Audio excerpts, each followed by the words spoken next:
Good morning. It's a great moment, and I see it as a moment of hope. When we ask someone to come at 7:30 in the morning, and sometimes we underestimate, we can say no, it's impossible. But you see it. We can't say no till we try. And when people came together to make this big event, with the efforts, not of one, it was an idea by one, and many people came together to make it happen. And for me, this gathering at 7:30, it's a sign of hope. There is hope in this world.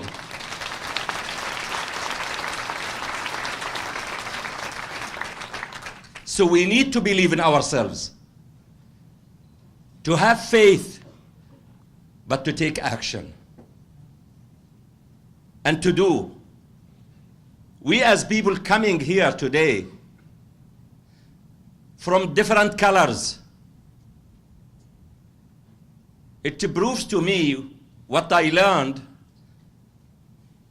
when we were created from Adam and Eve and became nations and the tribes. For what? To fight? To deprive? To oppress? No. To know each other. To connect with each other. And knowing is not just to know the name, the face, the color, the job. Knowing is to show respect and passion to each other. And it's time, each of us, to start to know. First, to know ourselves, and then to know others. That's what is needed from all. My life as a Palestinian who was born, raised, lived in refugee camps, in the teeming poverty, suffering, as a child, I never tasted my childhood. I don't know the meaning of being a child. But my suffering, as others in this world, I wasn't born with it. It's man-made. So the suffering in this world is man-made. Because I fully believe, as a Muslim, we need to have faith. Whatever is your faith, faith is helpful. When everything is gone, there is faith and there is God to help and to guide us and to show us the light and the right way. God wants every good thing for the people in this world. But I saw it, being man-made suffering, that's the hope. It's man-made. I can't challenge God, but I can challenge any human being. In what way? By taking responsibility. Not to blame. What can I do to take responsibility? And to take action. I said to myself, I will never accept the misery of life. I have to get rid of it. And thanks to our parents. They were not educated. After they were exiled from their homeland in 48, but they realized one thing, that education is the biggest the biggest engine to get rid of the misery of life. So I have no way just to focus on education, and in this world, someone can oppress, can deprive, can kill, can imprison, can do every bad thing to others. But no one from this world can prevent us from dreaming. And every big dream starts with the big dreamer. But the dreams are not just words. We need to act. I dreamed as a child to be a medical doctor. I worked hard to achieve my dream aiming to get rid of the misery of this life, to have a better world for me and my family, my parents, my siblings. Being the eldest, in our culture, you take the responsibility. My life was a war. I was fighting on daily basis just to survive. In the time we see others in this world who are living to fight. And we need to ask one question. The purpose of our existence, the mission of our life, is to live and to give life to others. I saw the war mostly in the death of my daughters. And when we speak about war, is war what do we see on the screen? Is it the soldier who is going to kill and to be killed? It's not. What we didn't see on the screen is tens of times of what did we see. It's our children, our sisters, our mothers, our beloved ones who are separated from us forever. War is a genocide. War is torture of humanity. Because I know what is the meaning of life. As a physician, as a gynecologist, I know what is the meaning of life of delivering a baby. And how hard do we work to save one's life. Saving one's life, you save the world. Killing one, you kill the world. A human being is the most precious in this universe. And we need to value a human life and a human being. At the same time, I saw the hope in the newborn I delivered. The cry of the newborn baby is a cry of hope. A new life is coming. There is no difference between the cry of the newborn Muslim, Jewish, Christian, Druze. The happiest moment in my life is when I handle the baby to his mother. But all of the time I was thinking, what world, what life is waiting for this newborn baby? It's our responsibility. 16th of January 2009 is the day when I saw my daughters and niece killed in front of me. They were girls, armed, with love, with education, with the plans, with the dreams. They were fighters for humanity. I taught them to be human and to behave as a human because I believed in them. I learned from them. And we need to learn and to listen to our children, not to underestimate them. They are wise enough to teach us because we live for them and they give us life. These beautiful girls, in a second, they became parts, drowning in their blood. I wanted to see them for the last moment, but I can't recognize them. Where is Bisan? My eldest daughter who was my friend, my daughter, my manager, my advisor. She was 20 years old. She was about to get her BA. They never succeeded in their schools, less than 97%. Their teachers were fighting to have them in their classes. Where is Bisan? Where is Mayar? Where is Aya? Where is Noor? But as a believer, as a Muslim with the faith, because it happened seconds after I left my daughter's room. I said, why I was saved? If I stayed there, I will be gone, to be added to the numbers. And that's what do we see these days. Human beings are just numbers, figures, statistics. It's shame to think of a human being as statistics.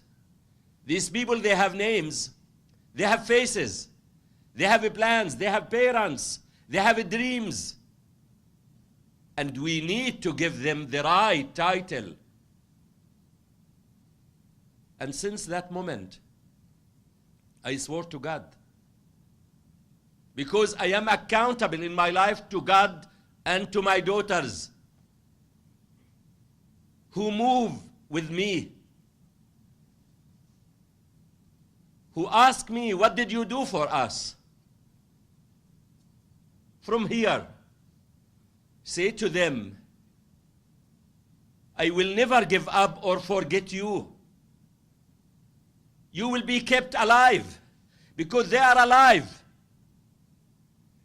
And I will never rest or relax or give up till I meet them, to bring them the justice they fought for. But which means we can use? Is it the same means which were used to kill my daughters? It's not the bullet.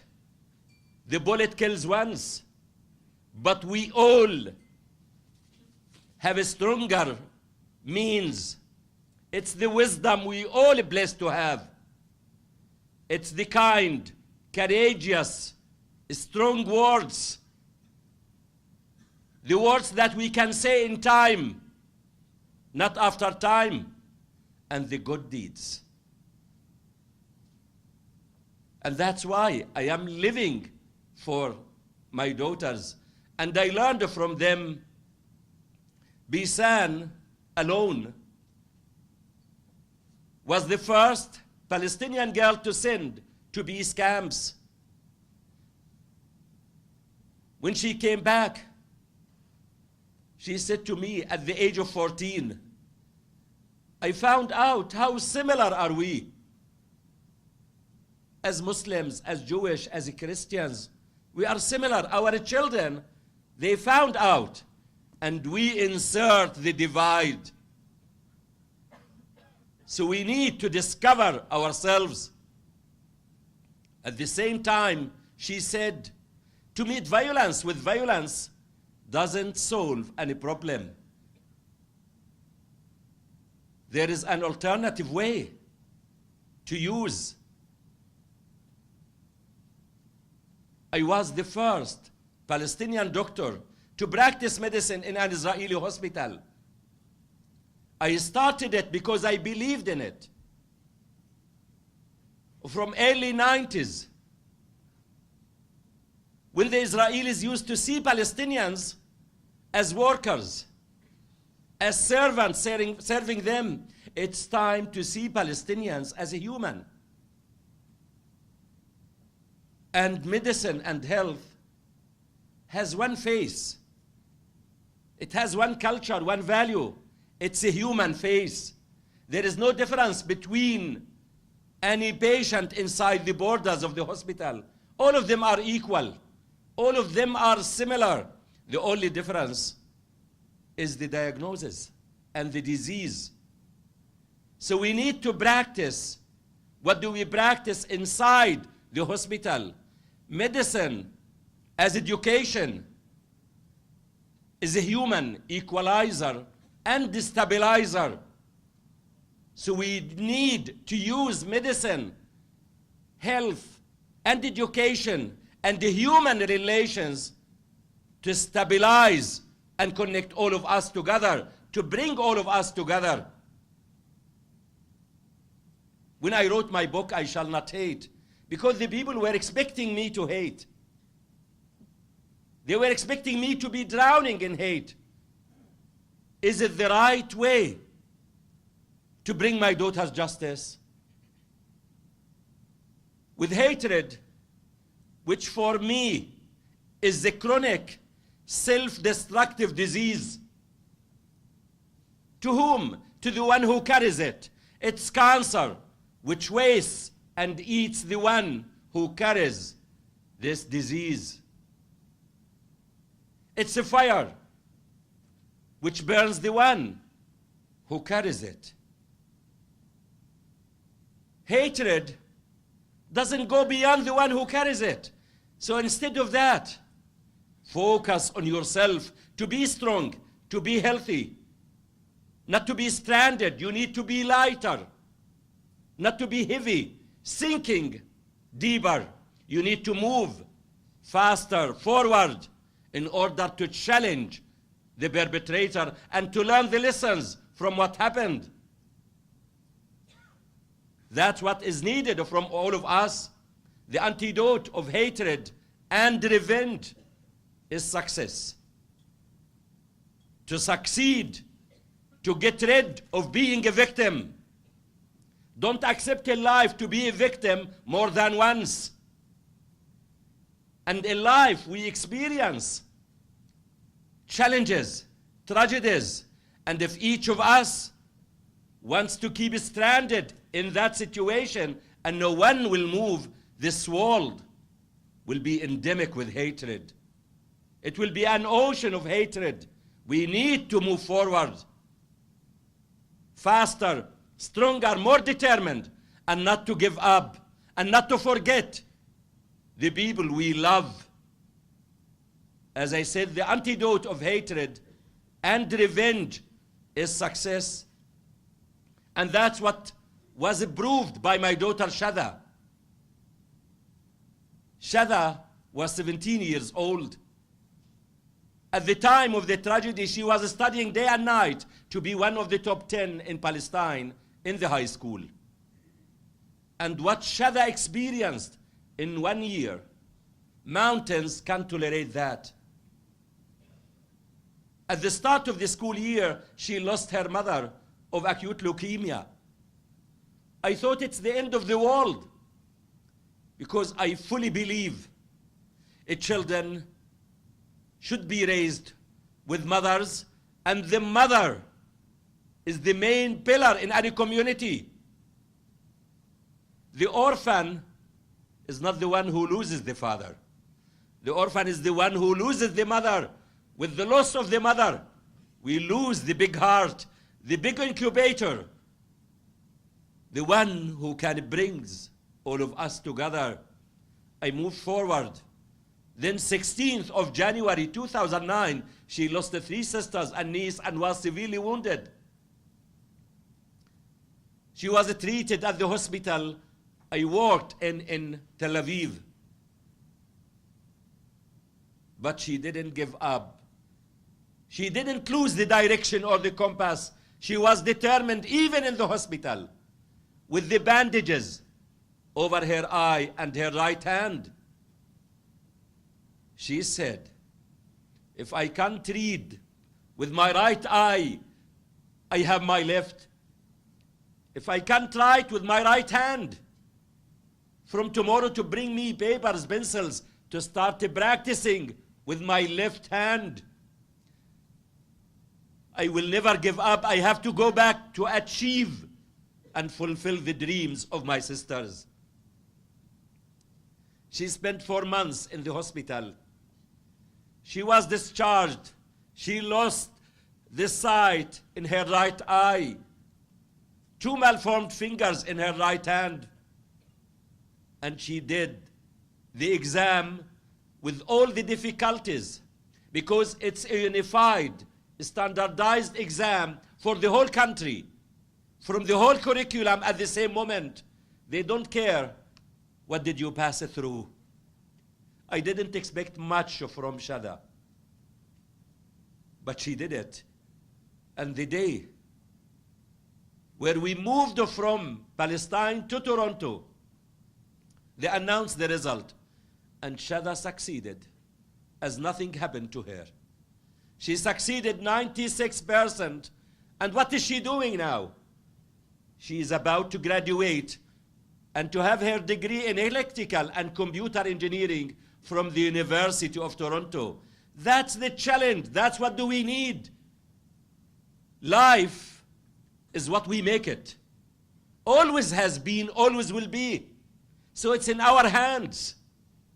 We can shape the life and make the life the way we want. Instead of blaming others and wasting our time in blaming others, we need to take responsibility. And first, start by yourself. Not to direct the blames to others. God will never change what is in people till they change what is in their minds, hearts, and souls. And we need to ask, what world do we want for us, our children, and others? Do we want to keep stranded with the past? The past is there to learn from it, not to keep prisoners of the past. I take the medical history of the patient, not to blame the patient, but to present and to have the right diagnosis and to set up the right treatment for the present and the future. And that's what is needed. And the first thing that happened to me here in Canada, the first day of our arrival to Toronto, when I went to my house, 8 o'clock in the morning,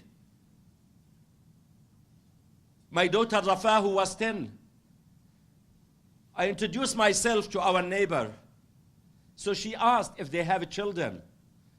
She went from the morning to play with them. From the first day, afternoon, she came, and our neighbor to come and to say, Izzeldin, you have children, and they will go to the same school. Let us make their life comfortable and easy for them.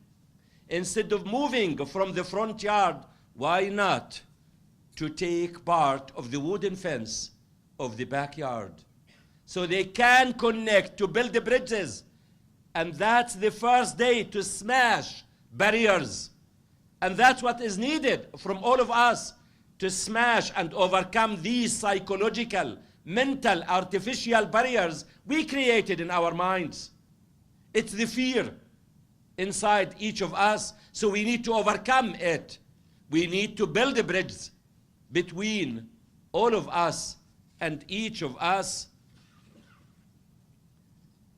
In memory of my daughters, because in my life, I am in debt to my mother, my wife, and my daughters.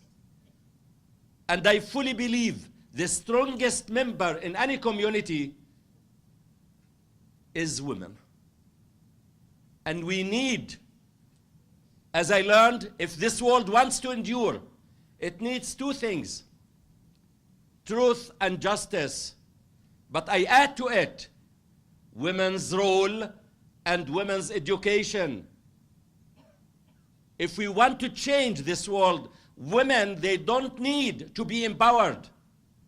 What is missing there is the role and the opportunity to practice the right role. And we, as men and women, we are here in this world to complement each other, to work together. We are not competing. We are not threatening each other, but working together for a better world for all. And education is the way to get rid.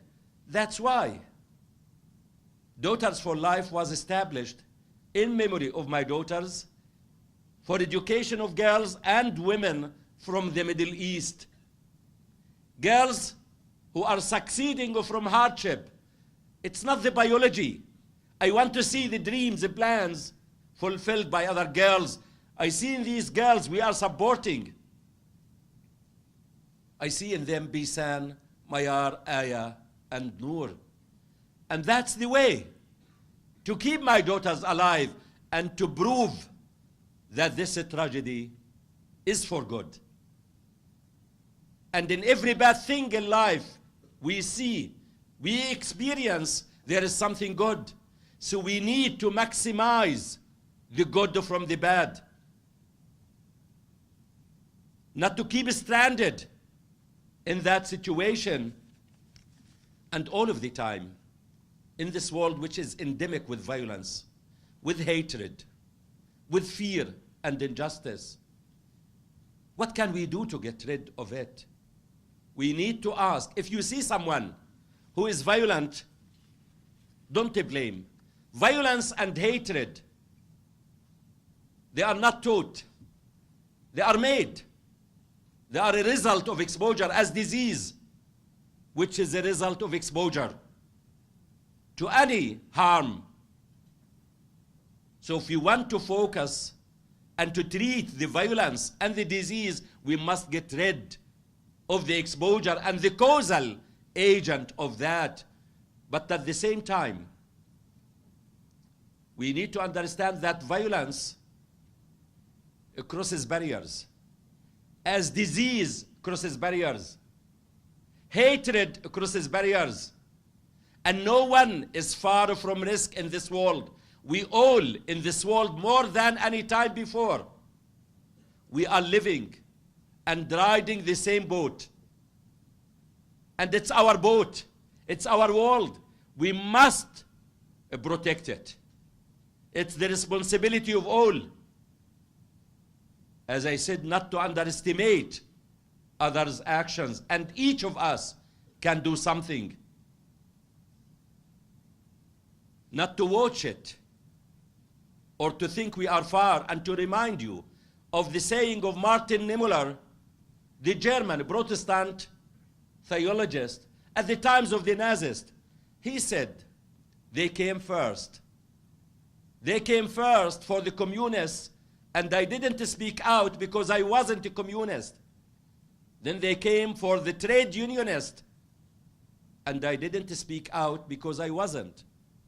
Then they came for the Jews, and I didn't speak out because I wasn't a Jew.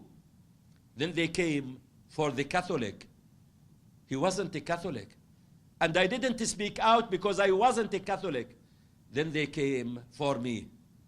Sadly, by that time, no one was left to speak out to. We need to proact, to prevent our boat, our world. When we defend others, we defend ourselves. We need all of us to be free. Free of sickness, of disease, of poverty, of oppression. No one is free as long as others are not. We need to stand for the freedom of all in this world.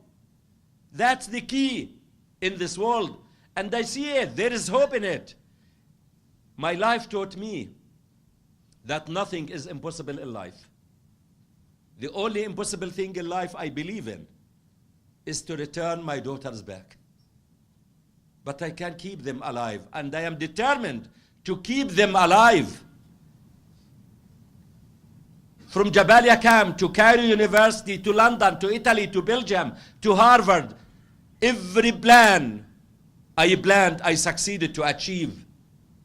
So nothing is impossible in life. What is needed is the determination and the hard work to achieve it.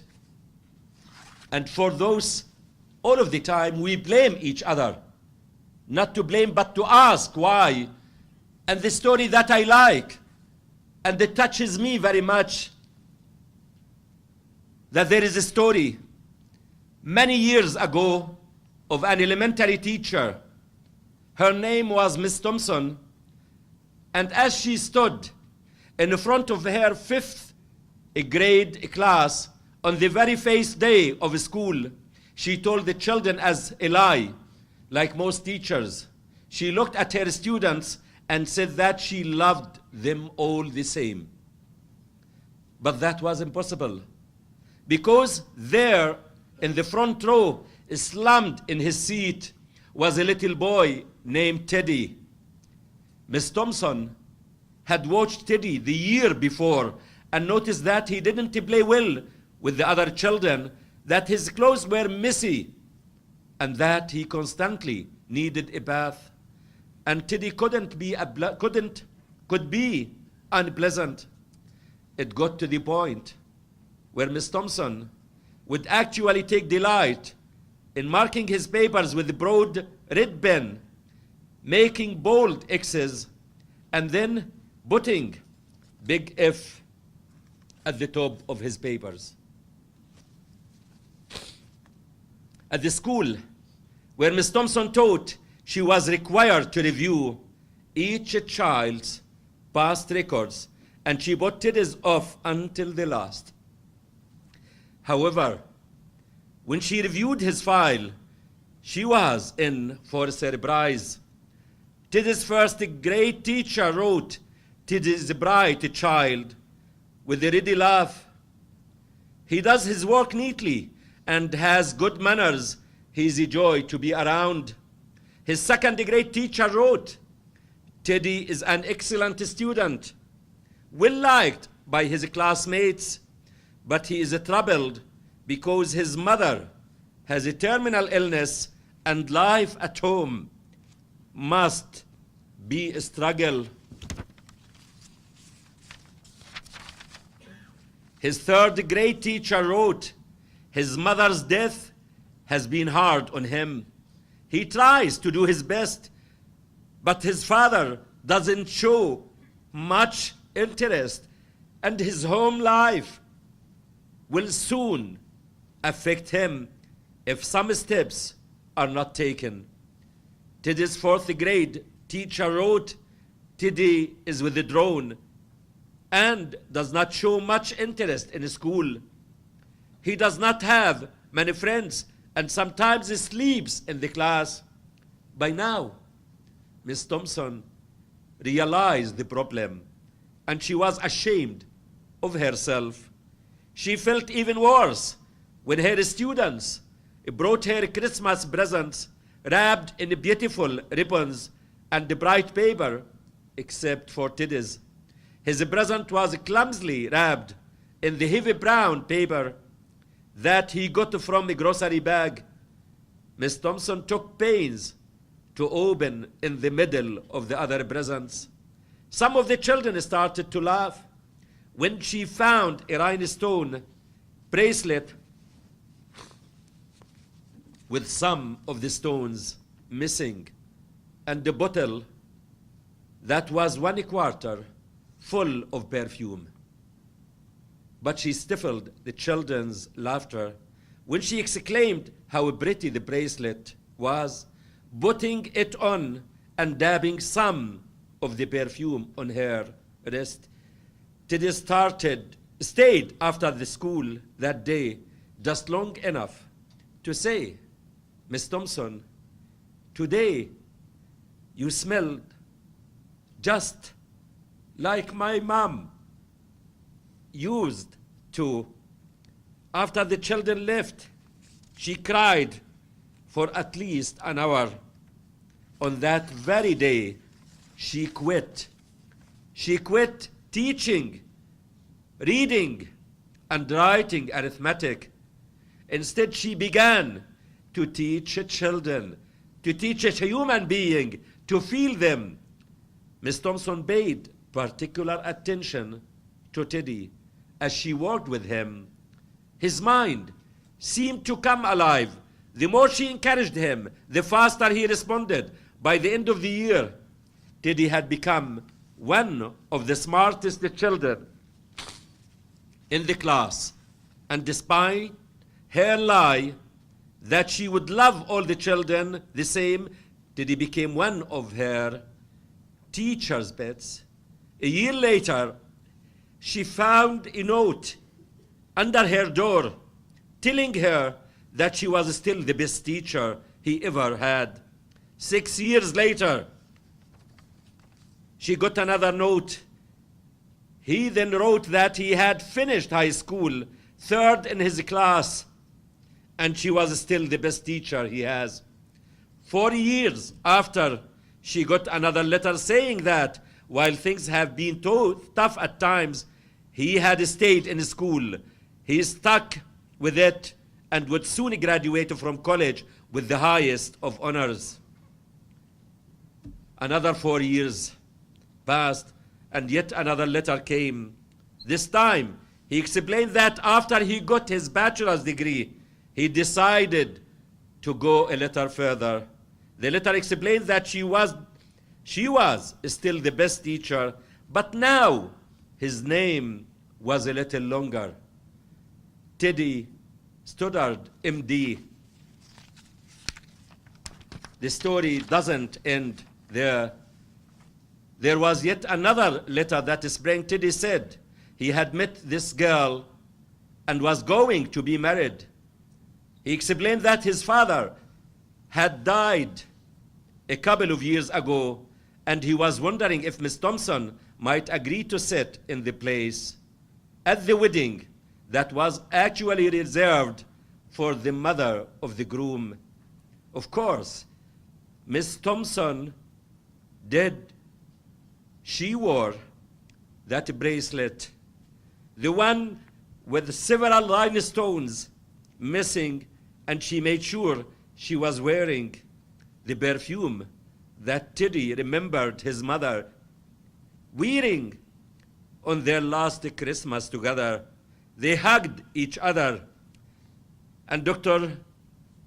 Stoddard whispered in Miss Thompson's ear, "Thank you, Miss Thompson, for believing in me. Thank you so much for making me feel important and showing me that I could make a difference." Miss Thompson, with tears in her eyes, whispered back. She said, "Teddy, you have it all wrong. You were the one who taught me that I could make a difference. I didn't know how to teach until I met you." That's what is needed from all of us, to take responsibility and to ask all of the time why, and to take action, and not to underestimate. Teddy would be homeless, maybe criminal, maybe violent, if we didn't open our eyes and to take action and to help each other and to connect with each other. That's the difference we all can make. And when we all come together, we can make that difference. No one can do everything, but each of us can do something. Let all of us come together to make the world the one we want. I came here, as I said, because this is my message, this is my mission in my life for my daughters and for you, because I believe in each of you. Coming this morning, early this morning, strengthened my faith in you. So I say to you, have faith, have hope, but most important, faith and hope without action means nothing. We need to act and to make a difference. And in our life, we have priorities. And what is the priority in life? Is it the past? No. The past is there, as I said, to learn from it. The priority in life is the present and the future. But who is the present and the future? Our children. We are accountable to them. We need to ask, what legacy do we want to inherit our children? We want to inherit them because we love them. A free, safe, secure future. Let us, all of us, come together to make this a dream which is possible to happen, and our children to enjoy it. Thank you, and God bless you. Thank you. Thank you. Thank you all. Thank you. Thank you. Thank you. Thank you. Thank you all. Thank you so much. Thank you.